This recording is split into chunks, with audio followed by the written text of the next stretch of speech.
Hello everyone. Let us see main question 7. Answer the following questions. Question number 16. What is rancidity? 1 mark question. Question number 16 is 1 mark question. Rancidity. ಈಗ ಮನೆಯಲ್ಲಿ ಅಮ್ಮ chips ಮಾಡಿದ್ದಾರೆ ಅಂದ್ರೆ ಸ್ವಲ್ಪ ದಿನ 1 ವಾರ 2 ವಾರ ಇಡ್ತೀರಿ 15 ದಿನ ಇಡ್ತೀರಿ ಅಂದ್ರೆ ಅದು ವಾಸನೆ ಬರಕ್ ಸ್ಟಾರ್ಟ್ ಆಗುತ್ತೆ ಅಲ್ವಾ? ಅದನ್ನ ಏನಂತ ಕರಿತೀವಿ? ರಾನ್ಸಿಡಿಟಿ. ಹಾಗಿದ್ರೆ ರಾನ್ಸಿಡಿಟಿ ಅಂದ್ರೆ ಏನು?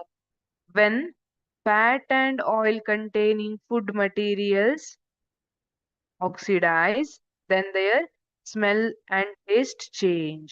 When fat and oil containing food materials oxidize, then their smell and taste change. ಈಗ ಚಿಪ್ಸ್ ಎಲ್ಲ ಏನಿದೆ ಅದು ಆಯಿಲ್ ಇಂದ ಮಾಡಿದ್ದು ಅಲ್ವಾ? ಎಣ್ಣೆಲಿ ಹಾಕಿ ಕರ್ದಿದ್ದಾಗಿರುತ್ತೆ. ಸೊ ಅದ್ರ ಆಕ್ಸಿಡೈಸ್ ಆಗಿ ಅದರದ್ದು ಸ್ಮೆಲ್ ಮತ್ತೆ ಟೇಸ್ಟ್ ಚೇಂಜ್ ಆಗುತ್ತೆ. This is called rancidity. ಹಾಗಿದ್ರೆ it is mainly caused by oxygen and this is accelerated. This reaction is accelerated by heat, moisture and light. Then ಹಾಗಿದ್ರೆ ರಾನ್ಸಿಡಿಟಿ ಕಡಿಮೆ ಮಾಡ್ಲಿಕ್ಕೆ to prevent or rancidity can be prevented by air tightened bags. ಅಲ್ವಾ? ಗಾಳಿ oxygen supply ಆಗದೆ ಇರೋ ತರ pack ಮಾಡಬೇಕು.